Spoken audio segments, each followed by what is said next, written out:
Hello. Another episode of Dice It Up.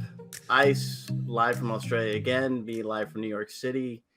And we're blessed to be joined by one of the best guards in the middle of the country, who right now is looking at new schools. Big name on the market. Guard from Iowa State, Lexi Donarski. Welcome to the show. Yeah, thank you guys for having me. Lexi, Absolutely. So good to see you. Yeah, good to see you guys too.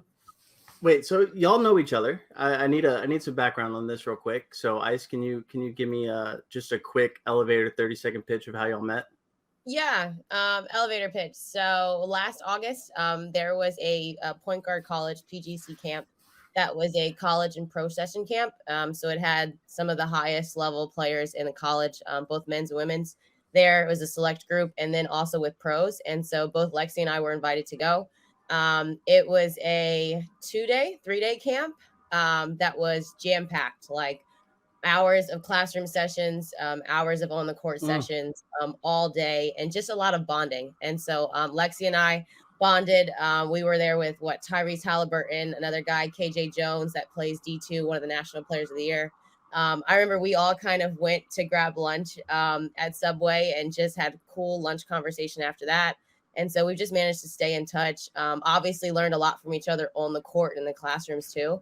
But it was just a really cool atmosphere. The coolest thing about it was going into the camp, you weren't supposed to say where you were from. So what school you went to, you weren't supposed to have anything to identify you. So you're just going and you just know you're going with really good hoopers. So it was cool to identify where everybody was from and just kind of follow Lexi and her story. And then, now we're friends and we support each other. And it was really cool watching her this college basketball season and seeing, kind of how PGC in the camp helped her game and obviously how she killed it. Yeah, I'm surprised that she didn't get tired of you after 3 or 4 days, Yeah, I'm just playing. I'm playing. Only one. She was like, she's cool enough, and that was it. That's all I knew. So Lexi, for people who don't know, incredible pedigree of guards who come through the Big 12. That won Defensive Player of the Year, Odyssey Sims, Rory Harmon this last year. 2 years ago, it was yourself. Lexi, you put up a lot of points in high school and in college. I think people are surprised when they see such great defense in the Big 12 outside of maybe Oklahoma. No offense to Oklahoma fans. But what is it, do you think, that makes you differently on the defensive side of the ball? Honestly, I think I'm just blessed with pretty quick feet. I love that answer. Like, it was ingrained in me through my parents who coached me my whole life. Like, no, you don't only try on offense. Like, you're going to get stops. The kid you're guarding is not going to get by you, and you're going to do everything you can to cut her off and make her change directions as many times as you can and just not give them straight line drive layups. Did you have a chance to guard Ice? Most of the stuff wasn't like offense, defense. It was like against like the people that were helping work the camp, and we were on the same team. Yeah. So they had to stop us, Dano. But I like that you were going there. I like the competitiveness that you were bringing in. He's like, how was the one-on-one battle? I appreciate that. It's so funny that she said blessed with quick feet. Like, I think my junior year of college, I drank quite a few beers. I played D3. But I think my coach said would always say, "You're deceptively quick." It's like the complete opposite. It's like, yeah, we know you're slow, dude. But God, you've had to guard some really tough guards in the Big 12, and a lot of different types of players. And I mean, I'm thinking about how tough they are. You took a shot to the mouth against Texas this year. Yeah, you can. Is the mouth okay? Oh, if you look close enough, you can still see it. I'm gonna get fixed in a couple weeks though. So. Oh wow. Yeah. And, no foul was called. It wasn't intentional at all. It was the back of her head. Yeah. Like, it was not intentional. Was it Shaylee? Yeah. Yeah. That's another Dice It Up guest. Shout out to Shaylee. Yep, you've had Shaylee on. Man, so you guarded Rory. Who were some of the guards when you first got there? Because you started like basically since you arrived at Ames, right? Yeah. Well, I mean, Celeste, who now is went to in Oklahoma State. She was at Texas my freshman year. I mean, Taylor Robertson. We've had Dice It Up guest, Sarah Andrews. We had Sarah on a couple of weeks ago. Andrews was was that our camp? Yeah. Yeah. Before that at Baylor, it was like Moon Urson, and they were really good, especially my freshman year. Yeah. I even had to guard Alyssa Smith a little bit, just so like just hoping that she doesn't post me up the whole time. Yeah, and I mean like Taylor Robertson from Oklahoma, who's just graduating this year. She's really tough to guard. She's got such a release, but yeah, I mean there's been a lot of players in the Big 12. All right, yeah, we had her on too. Now I'm thinking like we've had way too many Big 12 guards on. Yeah, she's definitely tough to guard. She throws that up from anywhere. Yeah, but she's an efficient shooter too. Oh yeah, and she can shoot it deep. Like yeah. In terms of playing defense and like watching film, obviously, you know, each team does scouts, so you have a lot of prep on these players. You watch basketball. How much does film help you guard some of these really spectacular guards that are good at putting the ball in the basket? Yeah, I mean, I really just try to look for like some of their go-to moves, what they really like to do, and like whether they'd rather finish with the right or the left. Like each person normally favors one hand when they're going all the way to the rim. And so just knowing that and like keeping that in my mind the whole time. And then obviously if they're a shooter, if they're not, give them a step and make them hit one. If they are, like telling myself, you're not getting a 3 off on me, even though I mean, sometimes they still will, but like trying my best to not let that happen. But yeah, I would just say focus is more on like tendencies than anything else, go-to moves and stuff like that. Yeah. I always feel like the defensive stopper of a team is like kind of the heart and soul, so to speak, right? That you can depend on this person to get a stop when you need to get it. Your teammates playing with you at Iowa State, did they always feel like, oh, we can just put Lexi on her and Lexi's going to shut her down? Like how much confidence did they have in you just to be able to eliminate sometimes the best player on the other team? Yeah, I mean, I feel like they did have quite a bit of confidence because like game after game, I'm on the other team's best guard, whether it's the point guard or their best scorer or something. But I mean, I feel like for the most part, I trusted myself and they trusted me to get a stop and not let that person do what they want to do. Yeah. Yeah.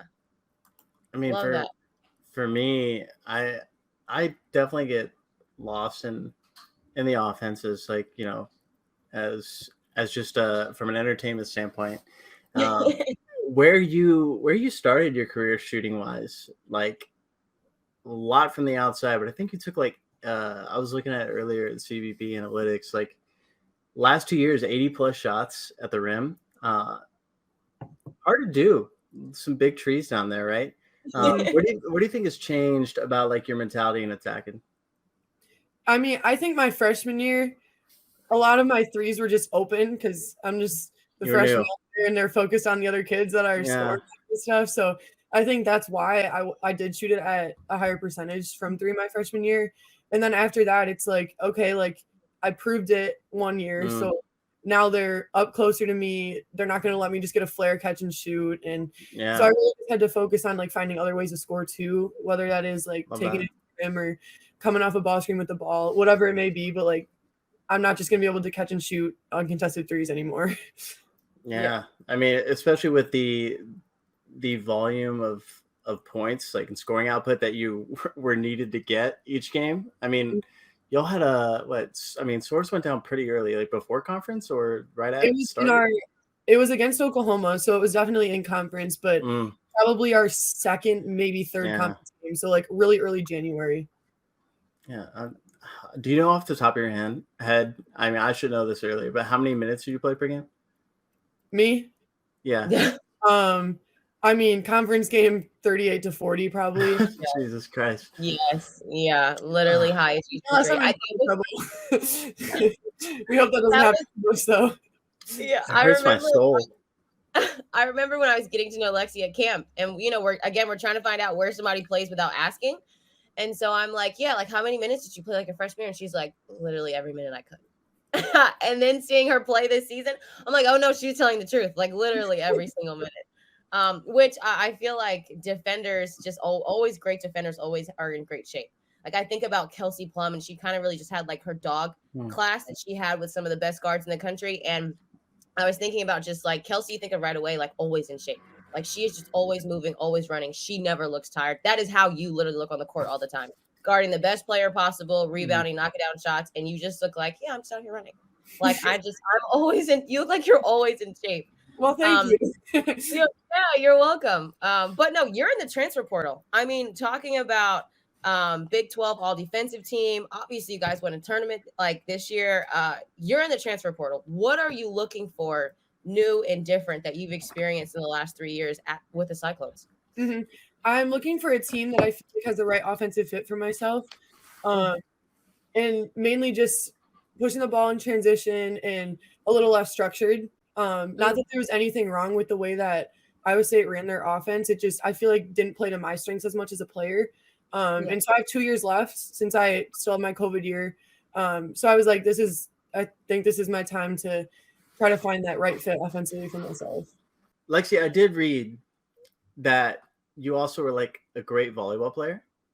Yeah, in high school, is that true? High school too, yeah. What position did you play? Outside and middle back. Oh damn! My wife played. She was a setter. I was like, wait, I can't remember. She was a setter in college, but completely different sport. Oh my god! Like I feel like there's some similarities with soccer. Like definitely as far as like flow, rhythm. Maybe not as much like actual scoring, but like just the back and forth. But so many starts and stops. But did you have chances to go play anywhere for volleyball as well? I mean, I committed to Iowa State before I was in high school, so but I don't know. I mean, my team had a lot of success. Like we made it to state 2 years, and we won conference. I think all 4 years, if not for sure 3.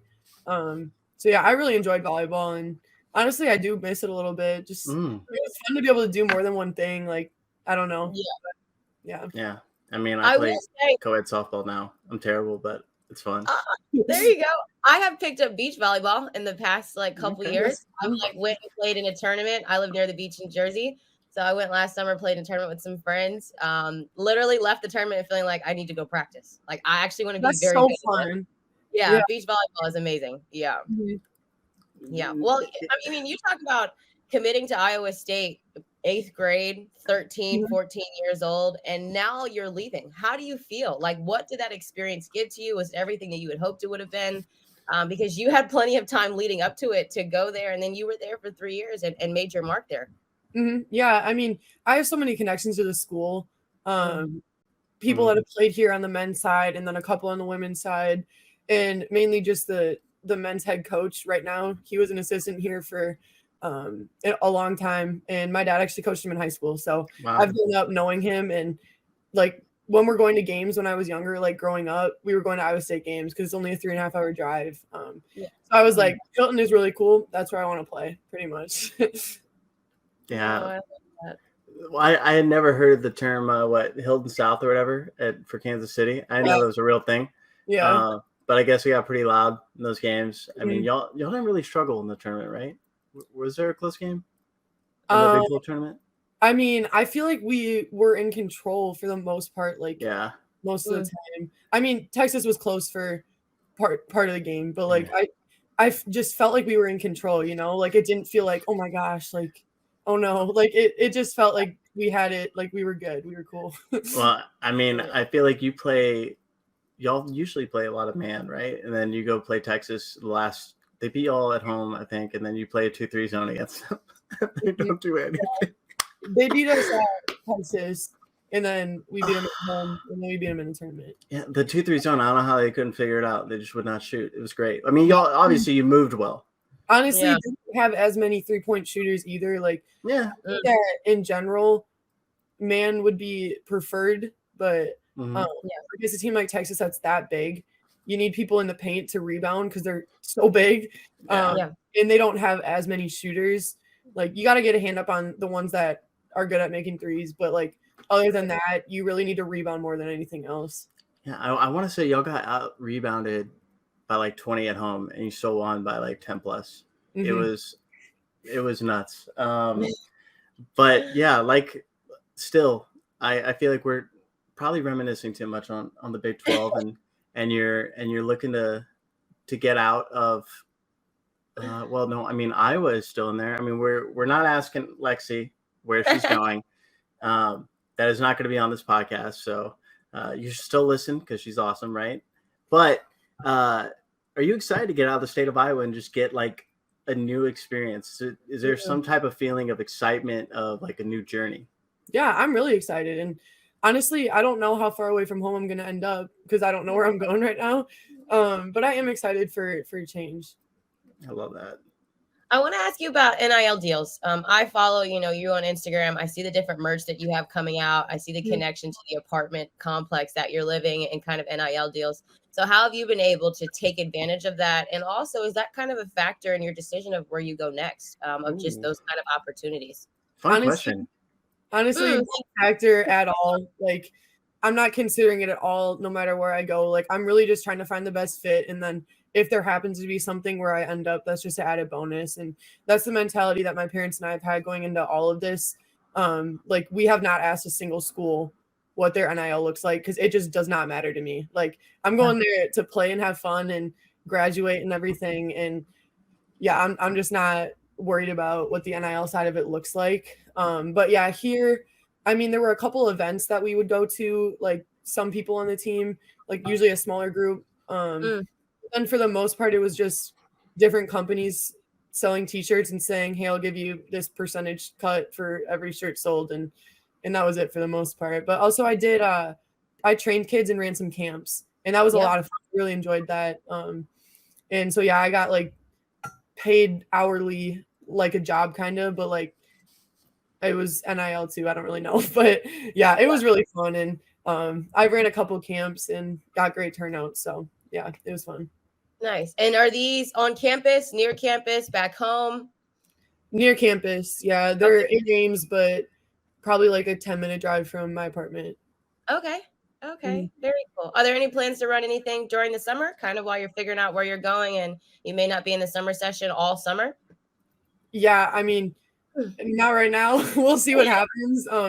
It wouldn't surprise me eventually if I end up doing one in lacrosse at home, but I have nothing planned because transferring has been taking up a lot of my time lately. So just really trying to figure out where I'm going to go before I think about anything else. Love that. What are you majoring in? Business, management, and marketing. Fun. Yeah. Right there with the NIL stuff. You'll know how to do it in no time. You'll be Yeah, but I mean, so I'm transferring as a junior, 18 credits short from graduating. So it's tough. Like, because some schools to graduate, you need a certain number of credits from the university to graduate there. And so I don't know where I end up. It could end up taking me both of my years to graduate since I'm transferring so late. I mean, perfect world, I'd be able to graduate in a year and either start and or finish a master's in my second year. Let's hope for the best. I mean, it's hard to say that probably doesn't play a factor in a decision, right? But I mean, as someone who takes like the laziest path forward in life sometimes, that would probably influence me. I'm not the hardest worker anymore. That life's behind me. I provide for my family and I watch hoop. That's about it. There you go. And I love that. And to the point of getting out and doing other things to get your mind off basketball, like me with playing pretty bad at softball but having a good time, I was playing volleyball. What else does Lexi Donarski like to do in her spare time? Is it books? Is it movies? Is it just all hoop? And there's no negative about that. Yeah, I mean, it's a lot of basketball, and I actually have a little gym in my basement at my house. So I'm like there. Yeah, I mean, me and my sister are up before school in elementary school doing ball handling before class. Like it, like so. I mean, for the most part, it is a lot of basketball because that's the way I was raised. Like I'm like, I want to get in the gym. I want to go shoot. Why not just go chill in there? Like, but I mean, got that dog. I'm social though, so I like to be with people. Like I'd rather be just sitting and talking to some people than sitting in my room alone watching a movie or something. I love that. I mean, you're a coach's kid, right? We haven't gotten into it, but we'll talk about Pam and Dave, your parents. They coach for Wisconsin Flight AAU team, prolific AAU program across the country, always well known, always well run, always tough teams. And so what was it like just them coaching you through your, childhood years playing basketball and you kind of getting that level of seriousness early in basketball? Yeah, I mean, they were definitely the hardest on me out of anyone on the team. And for almost my whole life, I was playing up 2 years. So I was like tiny compared to everyone. Like I'm a kindergartner playing with second graders, like my whole life. And I just stayed with that same group of girls. So my mom coached me a lot when I was younger and through like school ball, through middle school and everything. And then my dad coached me. He still is the high school coach right now, coaching my sister. Mm. And then my dad also helps out with AAU, and my mom is now this year. But I mean, I just think it definitely pushes me to be better because they hold me to such a high standard, and they're the ones like initiating everything. Like they're the ones coaching. So yeah, I think it did help me, and it definitely improved my discipline and stuff because I'm like always wanting to get better and play better and stuff. Yeah, I mean, I like being coach's kid because I like being held to those high standards and having people around me that like to push me. Yeah. And what are they like during games? Are they the yelling type? Are they constantly clapping? Can you find them in the stands and look at them and they'll give you a look? Like, what are they like during the games? They're definitely yelling. But I mean, Hilton's atmosphere is loud, so like it's not like I can pick out their voice or anything. But I mean, they're pretty vocal. Yeah, but I mean, I do know where they sit, so like if they're there extra early, I'll like see them. But I mean, nothing. Yeah. Yeah. I went to a game this year. I had a meeting in Des Moines the same day y'all played at Iowa, and I went to the game. It was wild. You had like a 6-point play or something. It was like a weird one of those. Like you get fouled on a 3, you get another possession, you get back-to-back threes or something. Like it was like extremely wild. But I was sitting next to M.A. Vopel from ESPN, and there was like an extremely loud Iowa State fan who was a man, and she was like, I think that's Ashley Jones' dad, but I'm not sure. Oh, probably. Yep. Okay. Yeah. I mean, y'all's fans are absolutely nuts. Does playing environment matter to you? Like, do you get up for those like types of crowds? Like, or is that not something that you really think about? I mean, I think now that I've experienced it and had fun with it, it'd be hard to go somewhere that didn't have that.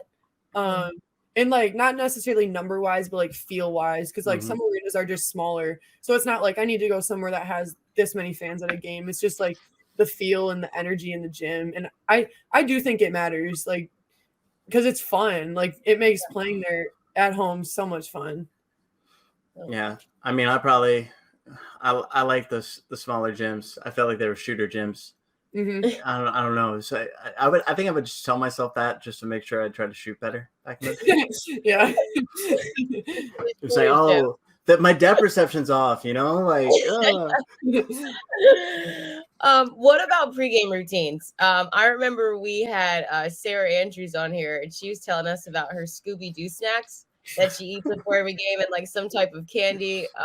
Other players are like watching their favorite Netflix show, like on the bus. Like, what are your pregame routines that get you into your rhythm and flow? Yeah, I mean, if the game's at like 2 p.m. or later, I always take a nap. But I'm a big sleeper anyways. Like that's not just a game day thing. Like that's any day that I can. But definitely on game days, unless it's like a morning game, I'm gonna take a nap. And other than that, like I'm really not superstitious at all. Like I don't need to eat the same thing or wear the same socks or anything like that. Like I'm just, yeah, it's probably really only just taking a nap. Yeah, I mean, T-Rob told us that in high school she was very superstitious, but not so much anymore. Just, well, for her, it's just routine, like shooting routine. But in high school, she would get cheese sticks from Sonic every day, every game day. So just also, yeah, I miss Sonic. That's the one thing I miss about living in New York. I want to. It's not great, but it's there. You know what I mean? I don't have it now. Anyways, who are some of the players that we might know that you play with AAU wise? Leilani Kapanis is at Penn State right now. I played with McKenna Warnock, who's at Iowa. I played with quite a few people that are at Green Bay since we're a Wisconsin team. They were good. Yeah. Always. Okay. Yeah. I mean, definitely know McKenna. Were you watching the NCAA tournament this year? Like after y'all got eliminated? Yep. Yeah. What is it about guarding Caitlin Clark? Did you draw that assignment? It's hard to remember right now. Yep, 3 years. Dang. I mean, actually 5 because I played her twice in high school too. Oh my goodness! Damn. Oh, that's funny. I will say, I mean, being there, you kind of had her in fits in the first half, at least. I mean, I think everybody on their team kind of went nuts at that game that I was at, but I mean, the Iowa fans were getting pissed off at her because she hadn't like scored. I think it was like, I think she was 1 for 9 at one point. Yeah.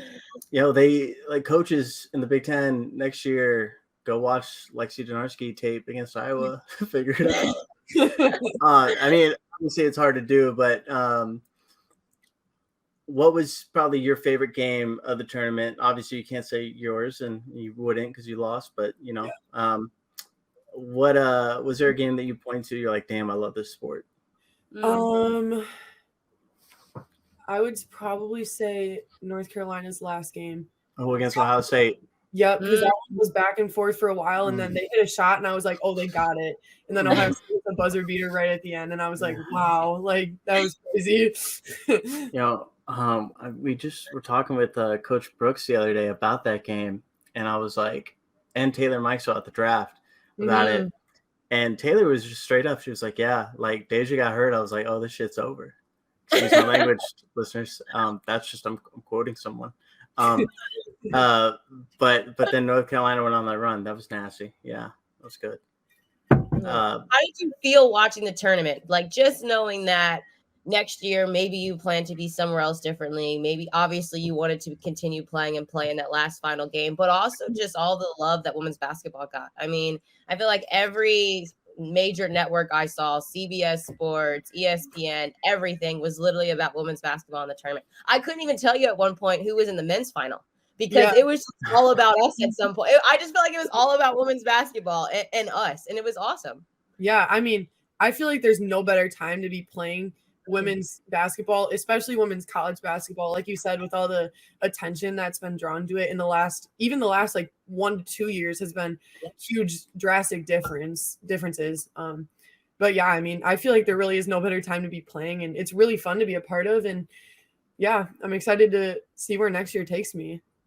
Yeah. I'm excited for you. What do you want the world to know? Like Lexi Donarski is in the transfer portal.